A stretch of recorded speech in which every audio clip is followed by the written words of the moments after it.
Support WrestleTalk! Asuka returned to NXT. Hello, you're watching the WrestleTalk podcast. I'm El Fakador Laurie Blake. I'm joined by Adam Blompier. And yeah, the first night of the Great American Bash ended up having Asuka appear from beneath the ring, I think, where she must have been hiding for quite some time, to spit goop into Sasha Banks' face. Something which has been discussed multiple times and seemingly is probably still ill-advisable in the current climate, but it was a cool visual and an interesting end to what was a very good main event for the show. We'll go through the rest of the show in a bit, but we'll start with talking about the main event because this was Sasha Banks versus Io Shirai for bragging rights, I guess. And as expected, Sasha Banks is going on to face Asuka at Extreme Rules for the Raw Women's Championship, so she needs to look strong. Was it not for the NXT Women's Championship? It was not, no. It was a non-title match. Oh, okay. I don't know why I went in thinking it was for the NXT Women's Championship. Well, because that would just make sense. That I think, yeah, Sasha. The problem is they couldn't do that because they're hyping up the Sasha 2 belts thing for the Asuka match. So they just went for this is just for fun. I get funsies for Sasha and Bayley to probably make into a very long running bit that they're going to do. It was fun. It was a lot of fun. But we fell into the tricky trap of both people needed to look quite strong here. Io Shirai, who is the newly minted NXT champion, she needed to look strong. This is her first, it's not a defense, but this is like her first proper match since winning the belt, really.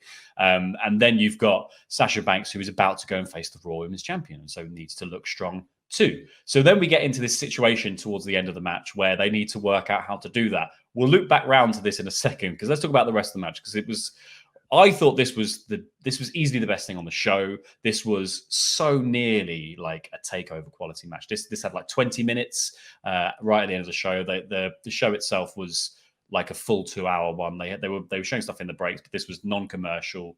There were no commercials during the main event. Sponsored by, I can't remember. Mountain Dew. It was their Mountain Dew main event. Oh yes, yeah. So yeah, I thought this was really, really cool. Like Sasha came out like in a Jaguar F-Type with her dog in tow.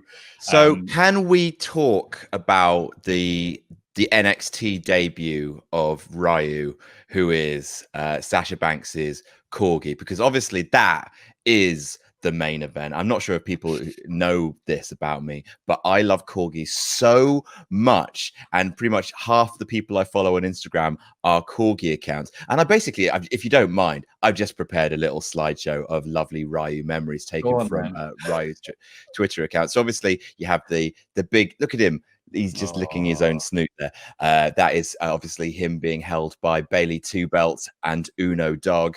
There we have. Look! He's wearing a little bow tie for the Great American bow tie because he's a great American boy. There's tiny Ryu having a little nap. Isn't he sweet? There's a bit of that's either a flannel or a towel. Not clear there. Another little nap, but fully grown Ryu. He's a big tired boy. He's probably tired from all of his days being actually Spider-Man. Look at him there. He's a little superhero puffer. Friendly neighborhood corgi. A little glimpse into Ryu's future here. I believe, obviously, the Hall of Fame had to be called off this year. But if not, Ryu would have been a fully fledged member. Noble boy. Oh, there he is, having a strap match with Dexter Lumis, surveying his kingdom, and he's having another little nap there. He's wrestling a dinosaur, takes after his mum, and it's just a little. He's low. He's delightful. Laurie. So yeah, I think we've worked out why Adam didn't know that this match wasn't for the NXT Championship. There we go. Look at him. Look, he's look at him making a little entrance there. It's delightful. Wonderful. Such a good boy. Oh, let's go through all the photos again. So that's obviously him. I'm very sorry, podcast listeners. This is not for you. Imagine a corgi asleep and you've seen the pictures. Don't lump him in. If you imagine a corgi asleep, you've seen the pictures. Look at him. He's so proud and noble. And he's on a little Bayley towel. And apparently that towel was sent to him by Vince McMahon. Vince, clearly a big supporter of Ryu. Well, obviously he's being inducted into the 2020 WWE Hall of Fame. Honestly, not a lot else to talk about on this episode. So it is mostly Ryu's debut. There he is. wearing his little bow tie again. That is him licking his own snoot. I don't think we've seen him napping yet. There he is with a Okay, little good. towel. Yep, great. Tiny little baby. I'm gonna leave. I'm gonna leave. That's fine. I'll replace you with this little proud. Here he is. He's so gorgeous. Oh, proud and noble. And let me forget, a Hall of Famer. Look, little Bailey towel there. Absolutely glorious, making his entrance because he's a boss dog, much like his human. Oh, he's absolutely adorable. Okay, There talk he is. about the hi, match Laurie. now. Talk about the match now. Okay. Because this was really good. This was this achieved the levels that the hype, I think, was setting up for. When the match was announced last week, it started trending on Twitter, and I think all my expectations were met of watching Io Shirai and Sasha Banks finally have a proper match. There was some really, really cool stuff in this. There was a really great bit where Banks had slowed things right down and Io starts to break out of having her arms pulled behind her back. And Io just hits these 2 knees to the face and then just effortlessly leaps into a head scissors that ends up in the corner with Io getting dunked into the turnbuckle. And then this huge Frankensteiner to Sasha Banks that sends her halfway across the ring. And she's setting up a storm or incredibly hurt because she was just arching her back and rolling around. It was really, really cool stuff. And there was a few bits where I think kind of the ambition outstripped the fluidity in terms of being able to nail what they wanted to do. But there was some really, really good stuff. There was a bit of a scramble when Io did a bit of a springboard bit. But this led to a moment where Sasha did a sunset flip power bomb through the ropes, splat onto the plexiglass. Bailey loses her damn mind in the background, screaming. Honestly, I couldn't be happier with this match. I just thought it was bloody brilliant until the finale, which got a bit schmozzy. But that is the nature of attempting to keep 2 people looking strong. So the finish is Io Shirai gets Asuka into a crossface and it's locked in pretty damn tight and they're trying to get towards the ropes when Banks is fighting off. Bailey hops into the picture and starts trying to slide one of the women's tag team titles into the ring. But in that really, it's but again, the referee is a video game character. Just if I drop this here, he must be attracted to it. So it, like when you drop the porno mags in Metal Gear Solid, it's that. Yeah. He just goes, oh, that's immediately there for me.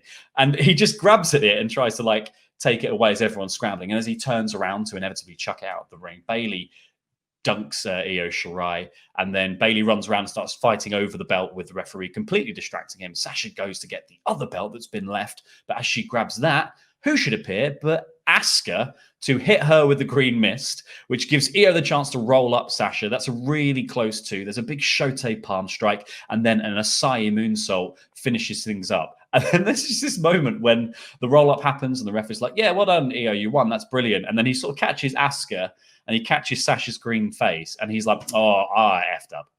I really effed up. So unfortunately, I can't overturn any decisions or anything like that. I really did mess this up really quite badly. But I think, what do you think of that finish? Because I'm fine with it. I just kind of wish there was a more elegant solution to this finale because I don't really like Asuka using the mist here either. I feel like Asuka and Io were being presented as the baby faces, and the mist. I get that sort of it feels like a comeuppance thing for Sasha, but I still don't quite like it. At this point, we are just we should just give up trying to get wrestlers to stop spitting at each other. They literally just NXT's been really bad for it as well. Just gobbing fluids towards other people's faces, just spitting in people's open mouths. Like that's gross. Even when there isn't a pandemic, and even when you have look, we could just go through the entire kind of vomit thing from Robert Stone 2 weeks ago. Look, I didn't think that the ending was too rough. It's just I agree. It's very main roster. It's very kind of trying to keep all the plates spinning, and especially if you are presenting this as an event, which they weren't until obviously Fighter Fest was a thing. But if you are proclaiming this to be a sort of takeover style match on a takeover style event, I think that would disappoint people. I didn't mind it too much because, like I said, I think this match was so good. I think with a crowd there, this would be, I think, probably have been elevated to best TV match of the year, or certainly within contention, because like Sasha's return to NXT, having a match with Io Shirai, and for all of this to happen with no crowds, it's an absolutely tragic occurrence because I think people and just the pace of this match, at both people going hell for leather, like that brilliant tope, which is just like crushes Sasha Banks like an accordion. Like we forget how good Sasha is at selling, especially in a big match environment. I think with a crowd, it has everything an NXT crowd wants, and I think it would have been something truly special. As it stands, it's very good.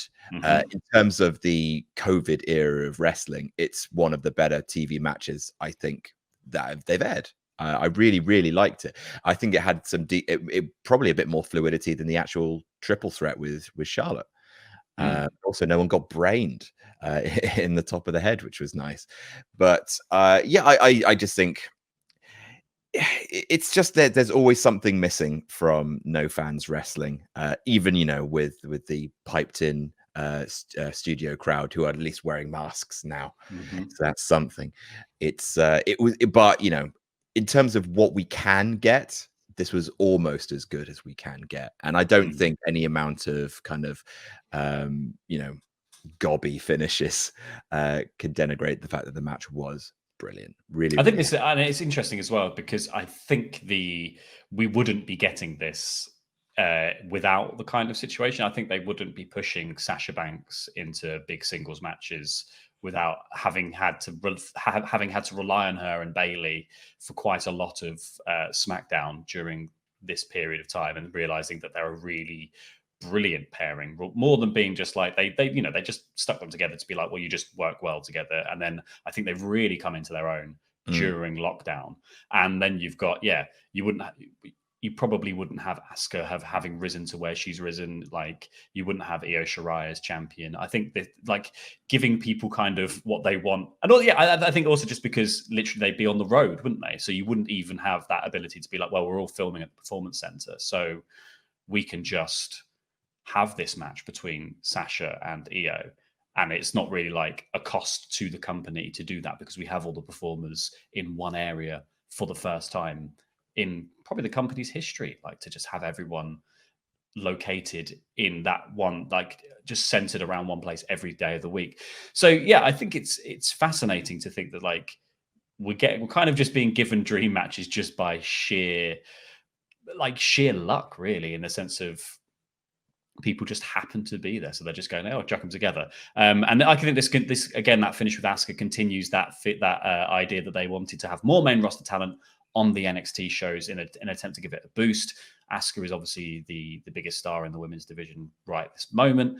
I really do think that adds a little ripple of excitement going through the Great American Bash. It made it feel like the pay-per-view event that wasn't just chucked together to be like, well, we're programming against Fyter Fest. That it felt like something that should be a sort of regular part of the NXT calendar. I think next week's will be more interesting to see what happens in the Keith Lee Adam Cole match and how they try to get through that finish, and whether they're just going to go for the straight, like a very clean finish and have a double champion for a bit, which I think is the right thing to do and the better storyline, whichever guy you pick, or whether they're going to do a sort of carrying cross interference and try to keep both belts separated on separate people, which I think suggests that this was never really the plan and has just been thrown together as sort of a bit of excitement to try to siphon viewers away from a certain other company. Because the rest of the show, I think, didn't have that same feeling as this main event with Sasha and Io. It didn't have that. It didn't grab me. And like a lot of the booking last week when they were announcing all of it, I was like, this doesn't feel like a big deal. Last week when they were talking about it, they hadn't announced Io and Sasha on NXT. They had only just sort of vaguely set it up. But we had the announcement of the Women's Fatal 4-Way last week. We had the Rhea Ripley, Robert Stone, and Aaliyah handicap match. And we also had Dexter Lumis versus Roderick Strong in the strap match announced. I wasn't massively bothered by any of these going in, but I was pleasantly surprised by two of them. One of them was about as good as I thought it was going to be. So the Women's Fatal 4-Way kicked off the show, and it was Candice LeRae versus Mia Yim versus Dakota Kai and Tegan Nox in an elimination match to decide the number one contender to Io Shirai. I liked the balance in this match. I liked the storytelling throughout. It went quite long. It had a really good amount of time in it.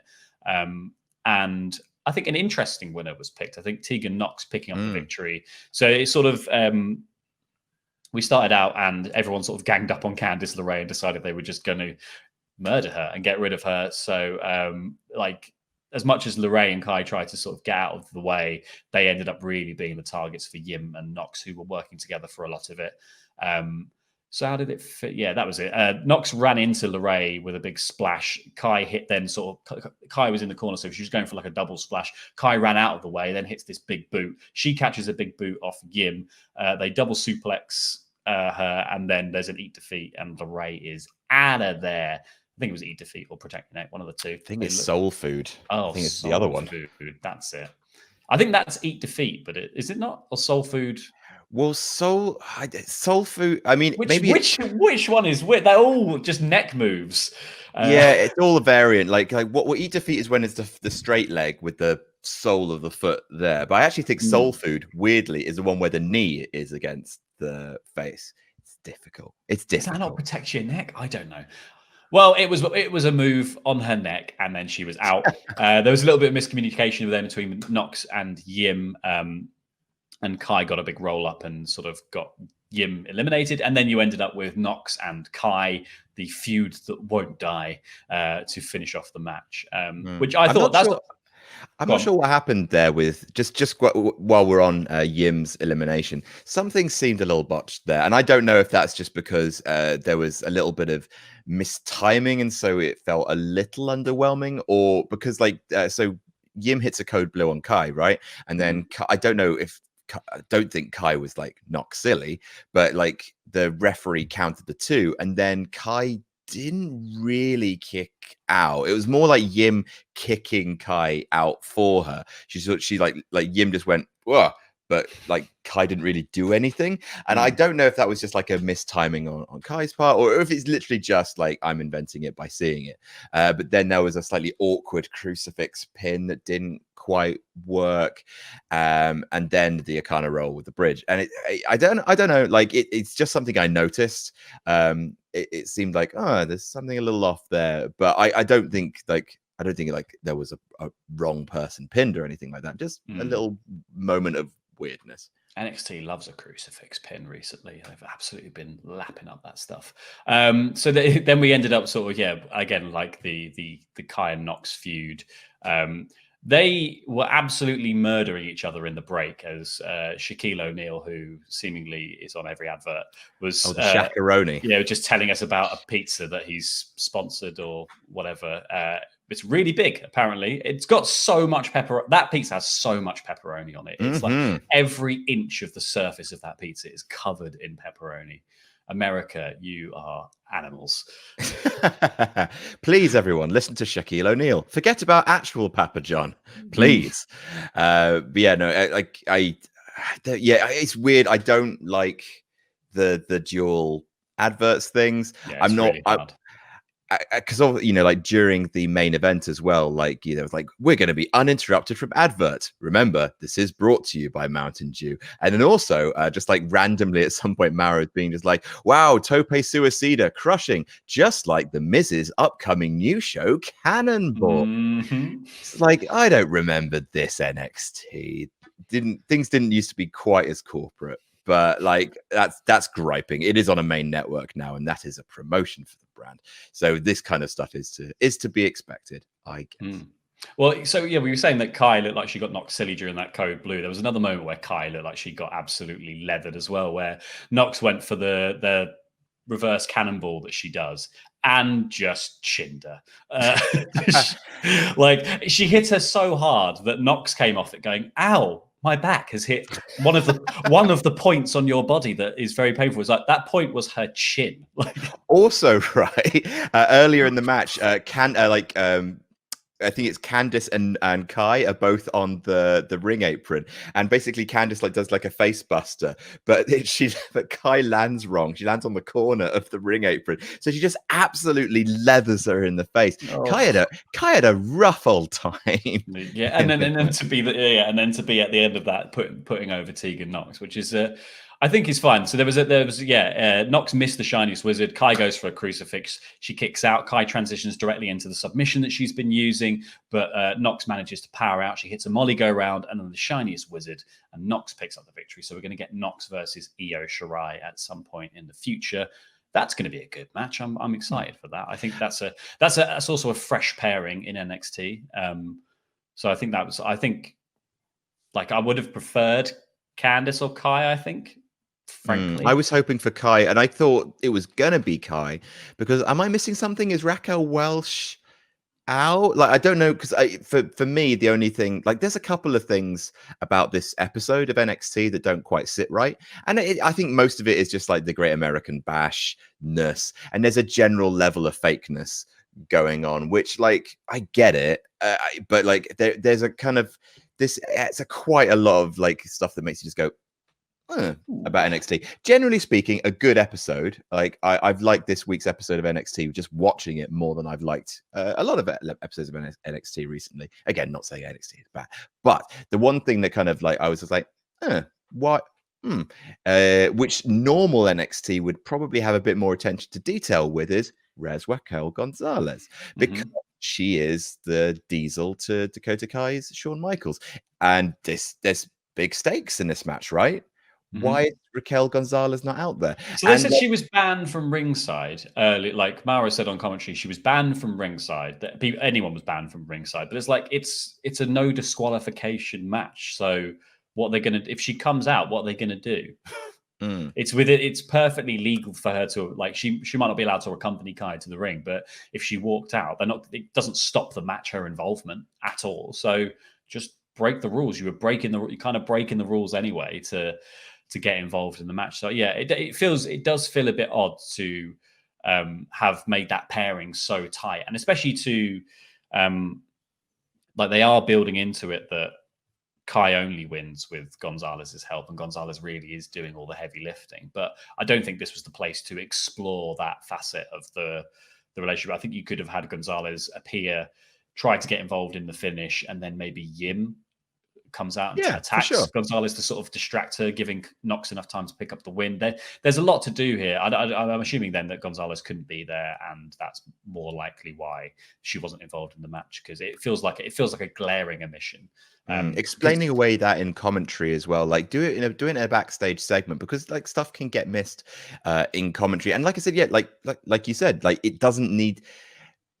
Even if this maybe elimination matches aren't no disqualification because you can disqualify someone, I get maybe, but surely it's more effective to kind of keep that pairing visually on camera, and then just have some Mia Yim come out to even the odds or something like that, rather than just have Raquel kind of noticeably absent, because if we're talking about the championship here, it does feel like a wasted opportunity to have Dakota Kai call upon her biggest equalizer. I still think it was good. I think there were three really good choices for people to take on Io Shirai coming out of this match. I think, as much as I like Mia Yim, I think she's had a few opportunities at the championship and doesn't necessarily need one immediately again. I think her feud with Candice LeRae and the Keith Lee Johnny Gargano thing is something that can bubble away kind of in the background near constantly for them. So yeah, I think Nox or Kai and at a push, Candice would have been the best choices here. And so Knox winning, I think I'm very happy with, and I'm pleased to see that match in the future. We then got a little promo segment from Damian Priest, who said that he didn't really understand what kind of a man Cameron Grimes is. Neither do I. He said that you slash my tires, but you won't claim it. You attack me before the match, but you won't own it. Now you have my full attention, and the beating that I'm going to give you is something that will live forever. This was good promo work. I still don't really get what they're doing with Priest. They just like him being a constant presence on TV, but not really going anywhere. He's just sort of stuck. Doesn't he have a lovely voice, though? He does have a lovely voice. I think he should be on commentary. He should just narrate it. Maybe it'd be too sensual, actually, if he narrated it, because it just melts you, doesn't it? We then saw Sasha and Bayley getting ready. We then had Timothy Thatcher versus Oni Lorcan, a match that I didn't know I wanted until I saw it. This was two dudes just stretching each other out. It was 90% a wrist lock, and I loved it. I don't really know what else to say. Like, I almost wish that it was like this. They had just said, okay, let's just drop the pretense here, and like we'll book the finish, sure.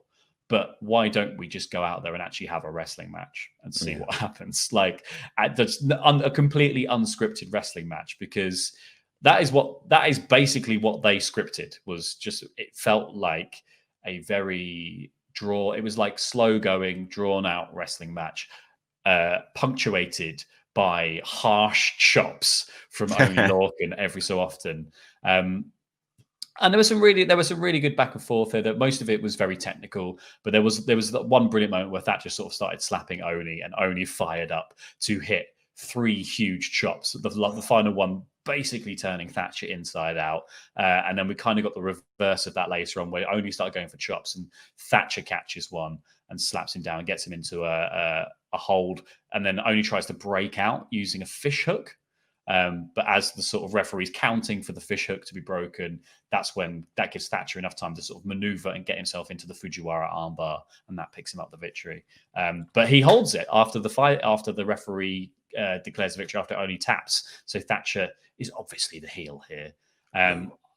But yeah, I thought that was kind of the weird thing about this is like, all the Thatch stuff kind of warmed me to Thatcher again. I get that he's the heel because of the Matt Riddle stuff. But yeah, the kind of Thatch Can segments, as I was growing to like them week on week, I was sort of like, no, I actually quite like Thatcher as a character now. And so it was kind of weird when everyone in the crowd was really heavily booing everything he did, because I was just like, I don't know, I think he's pretty good now. He's just trying to teach people. He's just trying to teach people how to be a monster like him. You can't blame him.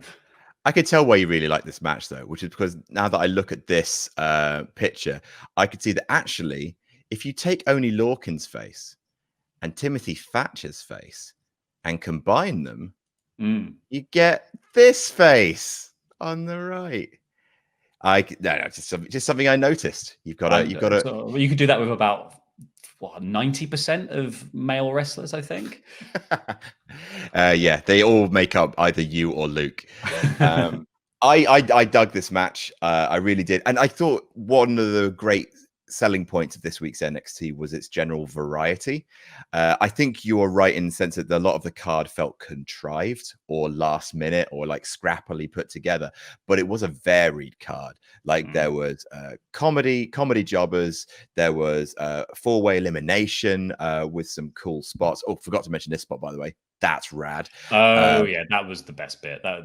For those who haven't seen it yet, that was Mia Yim stepping off of Dakota Kai's back to hit a huge head scissors on Tegan Knox. That was bloody awesome. Yeah, you got 2 dads fighting in a car park like this. You have the horniest match that NXT have ever had in the strap match between Dexter Lumis and Roderick Strong. And you've got, the excellent women's main event. And of course, Ryu was there as well. So like the actual variety in this night is really, really enviable. I liked it. It had one of my favorite moments of the night, which is just like, I love it when wrestlers refuse to do an Irish whip. I love it because it doesn't make sense. It like of all the rules, of all the moves in wrestling that no one questions, the Irish whip is like the biggest one. When someone just whips you and then you keep running because you feel you have to. No, instead, so at one point, Thatcher just Irish whips Odie Lorcan, who just stops. He runs and then just stops, turns around, and then latches himself onto Thatcher's head with his gigantic thighs. And I was just like, brilliant. Yeah, I know, but for every time you chip away at the pillars that hold wrestling up, like it's gonna come crumbling down. That's the thing. It's like you break that bit of imaginary physics, and you have opened Pandora's box, my friend. And only Lorcan is now he is to blame if wrestling begins to crumble. Wow. Of all the matches on the show, I wouldn't expect this one to be the one that you think is ruining wrestling. Yeah, this is that. Well, it's because it killing the business, boy. Ruins the illusion.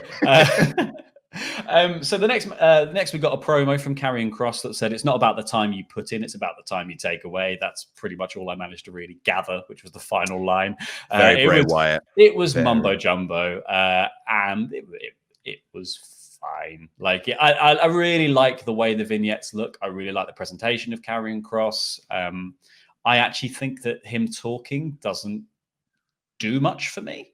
I think he's better as a silent character. I think he's kind of like, I really like the Scarlett should be the mouthpiece.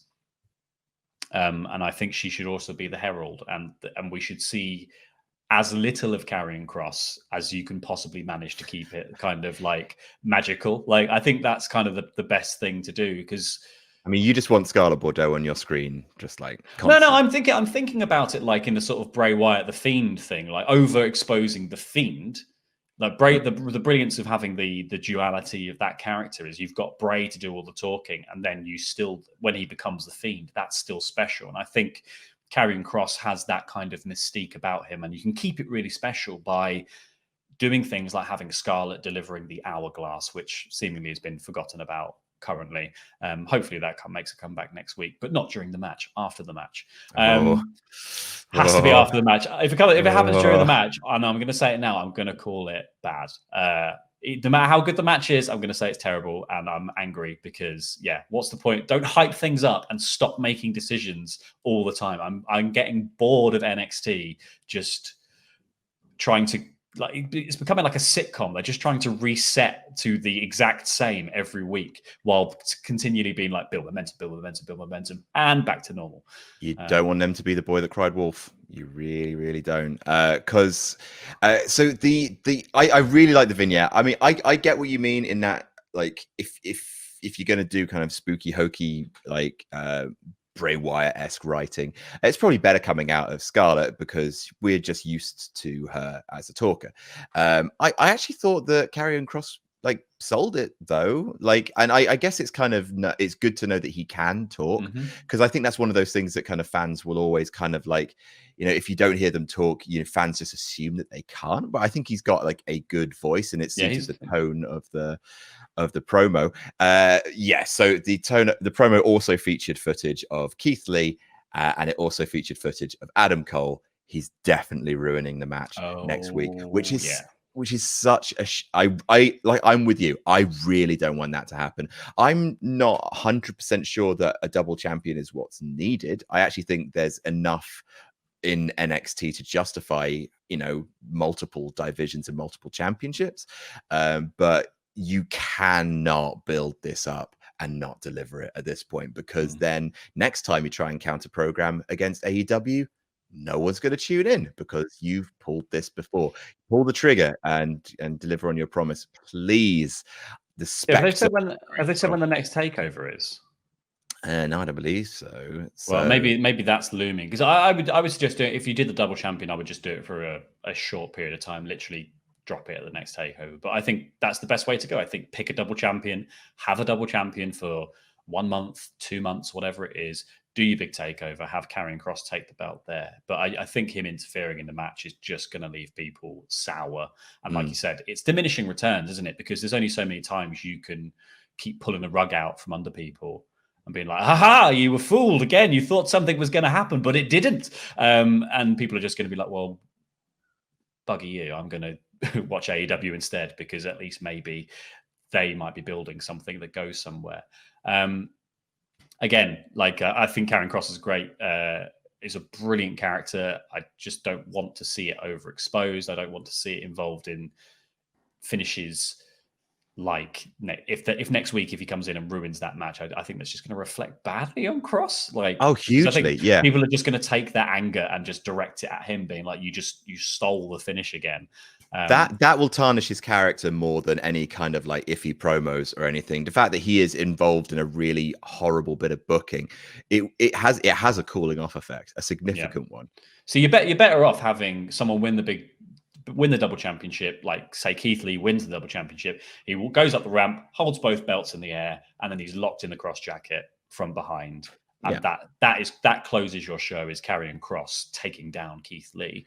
There's your heat, like, because you basically if you steal, like, don't steal the match, you can steal the celebration. Yeah. Then, which is like again, you probably do want to have Keith Lee have his moment, but that is the energy that you can take from us and use that to generate anger for Karrion Kross. Doing that by taking the actual match promised from us will be a lot worse.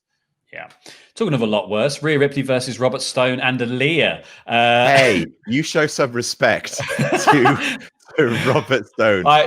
Giant S on his penis. So me and Andy were talking about this last week, and we just said that, like, this is just booking that does nothing for anybody involved. Like, and I think it was actually funny this time. That they've done something with Robert Stone. I enjoyed the coming out in the boxing gear. I enjoyed him getting ready, putting in his little gum shield, putting on his goggles and getting ready for the match. But I don't think the match itself does anything for anyone involved. It continues to make Robert Stone look like a chump. It doesn't make Rhea Ripley look any better for beating someone she's put in a bin 2 times already. So it's not like she's overcoming like renowned wrestler Aaliyah, who gets they take her out like dust off the dust every couple of months and then put her in a squash match and then back in the cupboard she goes. That is Aaliyah's NXT trajectory in a nutshell. And then Robert Stone is a man who's been in the bin or been drunk the last few weeks. It's a Pyrrhic victory for Rhea Ripley to win this, because it doesn't do anything for her at all. No. It just smacks of giving her something to do, because you have to give her something to do, but you haven't had any creative ideas. And the thing better would have been her actually being in the bloody Robert Stone brand and trying to work out how to be in the Robert Stone brand. Well, that's it. Like you, I think generally speaking, like booking's not that tricky. I think just when you are at a crossroads like this, just go with the option that go with the more narratively interesting option. And the more interesting option here is Rhea Ripley being in the Robert Stone brand and trying to get out, and maybe coming around to the fact that Robert Stone may be able to try and help her. Like, maybe she starts winning matches based on interference from him that she doesn't want initially, but maybe she starts to think, because she said, in an interview way back before the triple threat with Charlotte and Io Shirai, she said, I don't care anymore. I need that title back. It's everything to me, and I'll do whatever I have to do. And maybe Robert Stone could have been the answer. I just feel like you said earlier, like, reset. Right after this match, we're back to normal. Robert Stone is still a loser. Aaliyah is still a loser. They're both losers, but more so. And Rhea Ripley is pretty good. Not pretty good. She's great, but like, she is, a dominant babyface. All of the things that went into the match came out of the match, which just gave this whole thing a completely kind of filler placeholder feel. Whereas it's like NXT's normally so much better at taking a story and adding just a little bit of something extra each week until you've built up something that has felt gradual and organic. And this is just sort of like like you say, we've got these 3 people, so let's just do a thing. I mean, the double prism trap was awesome looking. That is something that generally Rhea can add to kind of her show reel, I guess. But other than that, she dumped Aaliyah into Robert Stone's balls as well. That happened. Sure did. She emasculated him properly this time. Nonsense. I hate it. And it's also just like, look at him. Like, this isn't Michael Cole, strapping up and getting ready for a match. It's not the coach. Like, this guy is in better shape than all the people at WrestleTalk combined. Like he doesn't they literally had to put stupid like laboratory goggles on him to make him look ridiculous because he's in great shape. I don't know, like it didn't do anything for me. It just I just bit of fun. Exactly. But I think the correct choice for this feud would have been to trick Ripley into signing for the Robert Stone brand. Like that is so much more interesting. There's so much more. Like you can make her the sort of stone cold babyface. Then you can make it about being against sort of the corporate side of WWE because you've literally got this corporation who's got contractual control over her. And I just think it's a missed opportunity to even set up the match with the and just sort of skimp out on doing that. Like, what are they going to do with Rhea Ripley now? Like, they're keeping her on the burner until they can do something with Charlotte eventually, right? People aren't going to tune in because like, oh, I hope Rhea Ripley's on this show because I seem to remember her being quite dominant in her last match. That's not a reason to tune in. A reason to tune in would be, let's see what happens with Rhea being in this company that she doesn't want to be in. That is a reason to tune in next week. The ultimate kind of like, it's hard to be like objective. This is the objectively wrong booking point, but simply put, there's no reason to tune in next week as a result of this match, where there would have been a reason to tune in had it gone a different way, which they actually put there. Like they actually created that context, that dilemma. So yeah, a bit head scratching. Then we had Roderick Strong versus Dexter Loomis, which opened with a really cool match. It's the horniest match I've ever seen. Goodness, they kept using the term strap on, didn't they? Oh they did. Man. People kept going strap on, Roddy, and Charlie in the crowd. Dexter likes it. Do you know what? I really quite enjoyed this match. I thought the promo going into it with Roddy sort of getting hypnotized, like it was like sort of Inception. It was sort of what is that film called? I've forgotten now. My brain's just died this week. It's the Jordan Peele film. I can't remember. Get Out. That's it. It reminds me of the like going into the sunken place. And he has all this thing, and then they literally cut that promo into the intro for Roddy as the shock the system music hits, and Roddy does the dramatic eye open as the sort of sting happens. Comes down and says he's not scared of Loomis. They're trying to put the strap onto Roddy, and he's sort of being like, man, actually, you know, I don't really want to be strapped in. But he attacks him and then goes, look, I'm not even scared. Loomis fights back and forces the strap on. Okay. It's really hard to talk about this match without falling into the same traps that they've fallen into.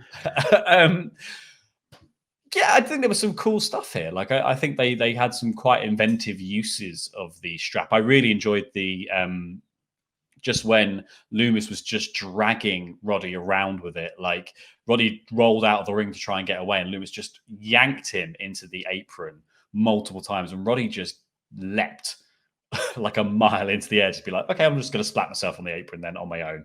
I thought it was cool. Slow, but cool. One thing this match had hugely in its favor, and I was kind of like, good NXT, good old traditional NXT, is they didn't do that four corners bollocks where you have to drag your opponent around the ring and touch this corner, touch that corner. I'm so glad they didn't do that. It's just a simple pinfall job, but you've got a big, horrible leather strap that you can leather each other with.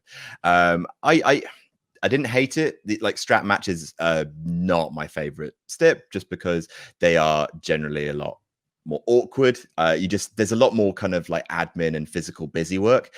We saw that in the finish with like struggling to get the strap around Roddy, and it didn't quite look nice. There were a couple of nice bits. I really liked it when they decapitated Bobby Fish with the strap, because that looked bloody brilliant on his little bicycle. One of my other bit there, and then Loomis also went for his finisher sort of mid-match by trying to put Roddy in a trunk, which I think is definitely his actual finish to a match. But then there was a weird bit of commentary where we just like, oh, imagine getting put in the trunk of a Dodge Viper. That's worse because the trunks are famously small. It's like, what is this? What world am I? No, It's smaller than the average. a very strange advert for the Dodge Viper. Yeah.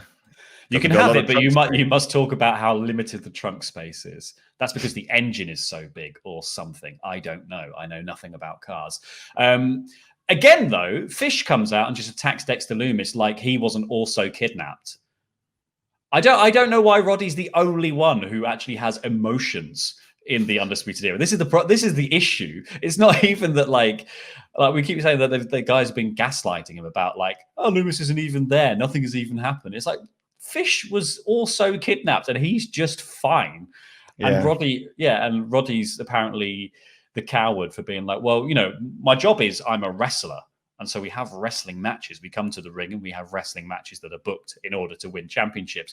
Getting kidnapped is not part of the regular existence of a wrestler. So Roddy again is completely justified in what's happening. And the Undisputed Era are just making him look like a chump for just not, I guess, manning up. I don't know. It's very odd. But so Fish comes in to interfere. He gets clotheslined with a strap. They then whip Roddy into Fish on the apron. And then that's when sort of Lumis drags him in for the sit-out Uranagi thing. And then his finisher, which is called the Silence now. And it was a bit clumsy. There was a bit too much strap, a bit too difficult to work out how to safely wrap that around another man's neck and not choke him to death. So I think they got there. I thought this was good. I assume that's the end of the feud. I don't really know. Where do you go from here with Dexter Lumis? It seemed like they were building something with Velveteen Dream. That is very unlikely now. So what do you do with Lumis from here? I don't know. I think we are gonna. Well, we'll see if he starts talking, because now that obviously I do not think that the tag champions thing with Velveteen Dream is going to happen. It's Dexter Lumis needs something else to want, and I think that generally comes from a new feud. I think NXT kind of has a few feuds that it feels like are done after this show, or feel like they maybe should be done but aren't, like Mia Yim and Candice. For me, feels like it might be done, but with the street fight probably will be the final thing. And this the whole Dexter Lumis versus the Undisputed Era feels like it's sort of done. Undisputed Era, they've had a difficult time since lockdown started, really, in kind of trying to get a foothold in stuff to do, because obviously you don't have Kyle O'Reilly.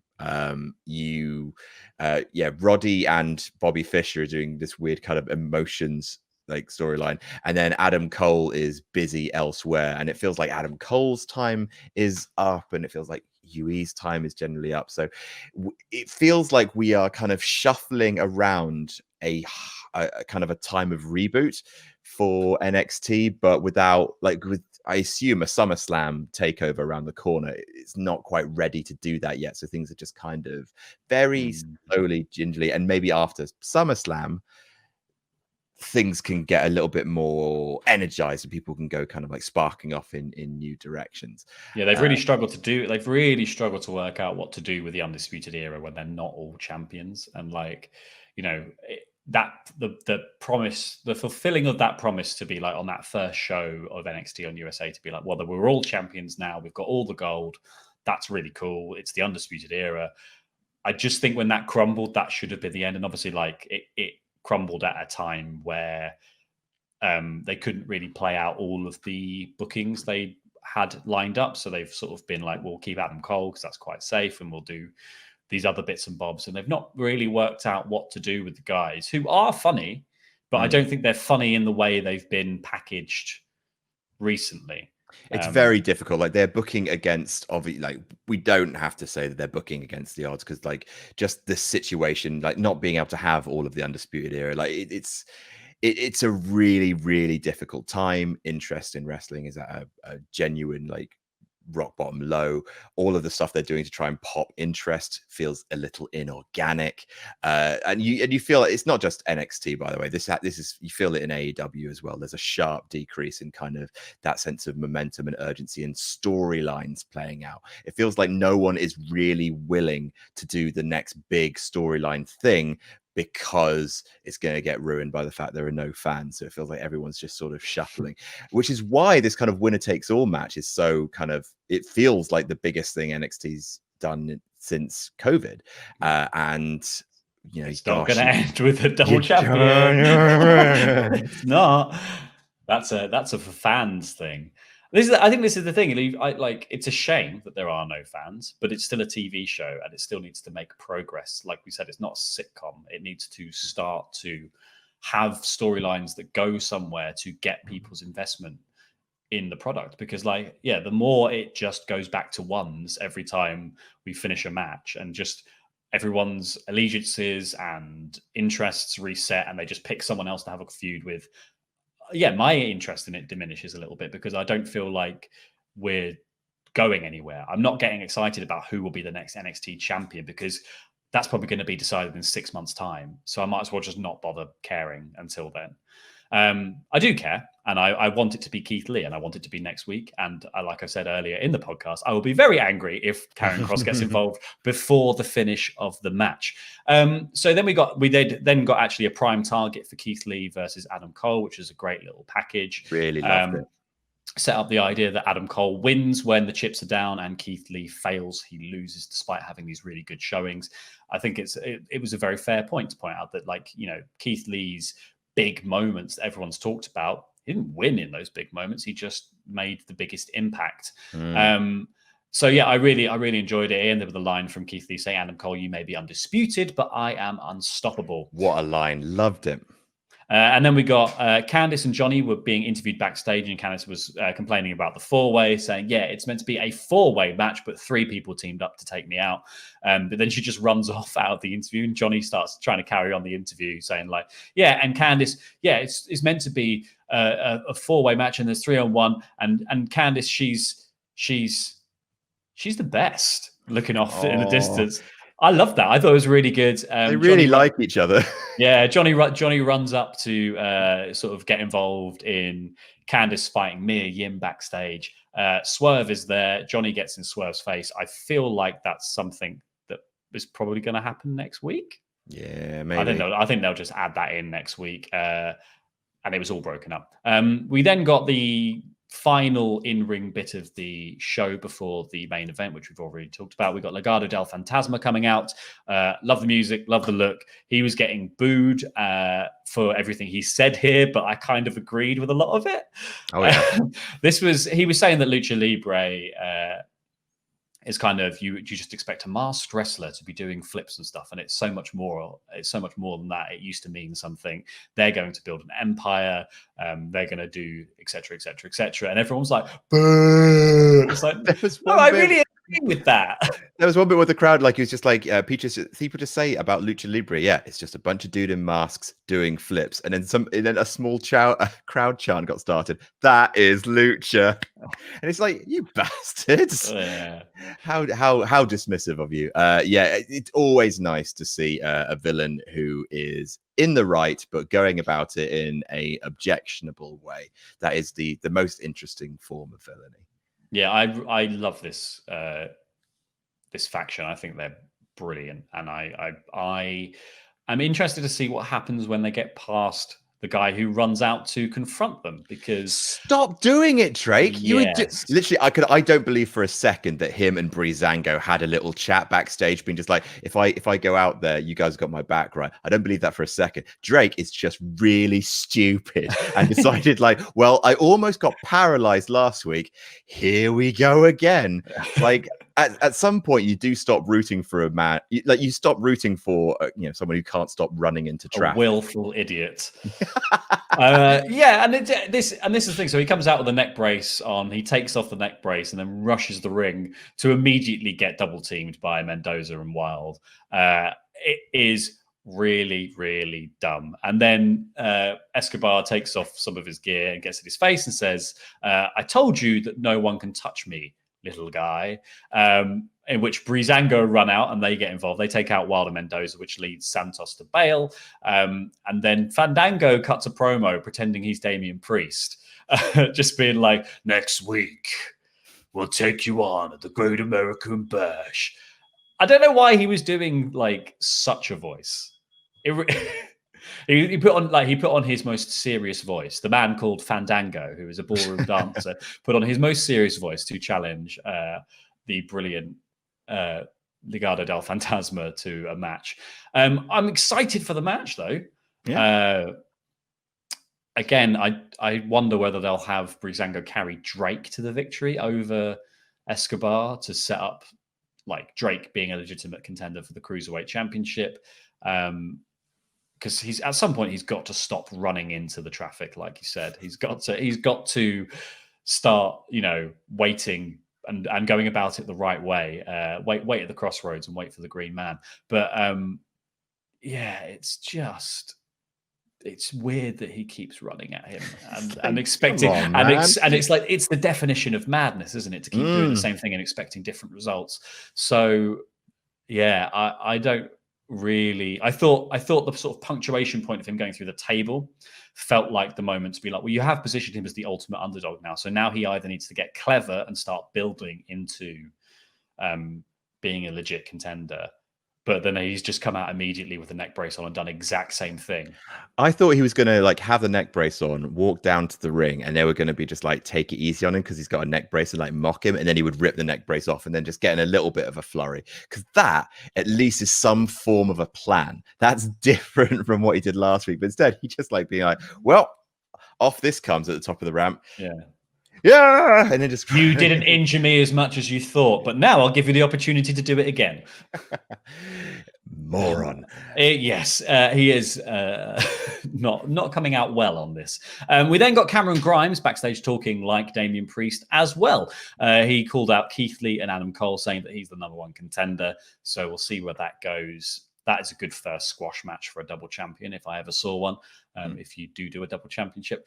And then to just before the main event, they made a couple of matches for next week's show. They said that Drake Maverick and Breezango are going to take on the Legado del Fantasma, and Mia Yim and Candice LeRae are going to settle things next week in a street fight. So that is also added to, obviously, the Adam Cole versus Keith Lee match. I think we'll probably get Johnny versus Swerve. Anything else you can imagine for next week? It's Mercedes is back. Mercedes is back. Mercedes Martinez is making her return to NXT, so I imagine she'll be crushing maybe Casey Catanzaro or something like that. Wheel out Casey. Here she comes. Not won a match ever. Happy to be here. Look at her climb the ring post. That's delightful. Oh, she's dead. She's really flexible. Look. Puny God. Oh my Lord. Well, that is all of NXT this week. I thought it was Which is your favorite of these Ryu pitches? I want to know which one, because obviously, like, I'm going to send all of the. Yeah, he does look like he's in a strap match though, which does kind of taint it for me. I'm just going to send each of these one of these pitches to each of the guys at WrestleTalk, so you can have like something new for your phone background. Oh, nice. I think that one's mine. The Ryu being inducted into Hall of Fame. I love corgis. What's your favorite type of dog? Schnauzers, because they're hypoallergenic, so I can be near them for long periods of time without dying. So that is actually all we have time for NXT. I thought it was a pretty good show. The main event, especially, was a real standout. It felt very thrown together, as we've said throughout the podcast. It did feel quite chucked in there, but I think a lot of the matches managed to transcend that and become something slightly more. I think the women's Fatal 4-Way was very good. I think Strong versus Dexter Lumis had a bunch going for it, despite the sort of hokey gimmick that they gave it. What did you think, Adam? It was a fake event. It was not a real event. You lied, WWE. But that hokiness permeates the whole show. There is a feeling of like this has been made with Pritt stick and cynical motivations. Well, that's the thing. But as a 2 hours I've enjoyed this 2 hours of NXT more than a lot of NXT. And again, we get accused of being down on NXT quite a bit, but if there's any show that deserves like closer scrutiny than anything else that WWE puts out, it's NXT. I feel like the highs are so high that the middling isn't good enough for a show that is capable of being the best thing in wrestling.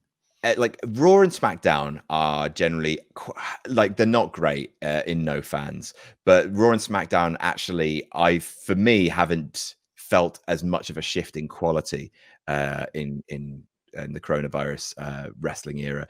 This, like, and that's the thing, is like why maybe I am a little down on NXT more often than I should be, is because I feel it with NXT, because like this show with a crowd, I think I would struggle to have much negative to say outside of the Robert Stone stuff. But I really feel the lack of crowd with NXT, and it's heartbreaking. And like, there's only so much you can just go, well, yeah, but it's still pretty good, when it's just like, yeah, NXT's in a slump. It is, because NXT has a passionate fan base, and it's earned its passionate fan base, and the passionate fan base isn't there. And right now, a lot of NXT is feeling artificial. There's matches we're excited for, and honest, like most of the time, the exciting matches we're promised are exciting matches we get.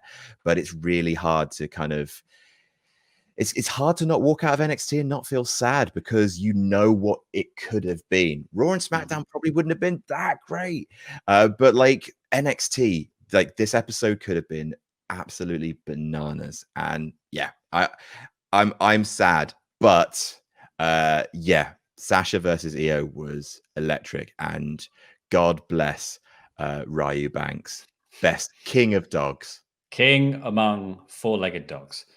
I guess they're on all four-legged dogs. I don't know why I said that. Anyway, that's the end of the show. That's all we've got time for. Four-legged. Some dogs have accidents. Well, yeah. I mean, they're generally speaking a quadruped is, I think, how they would be known scientifically. Anyway, whatever.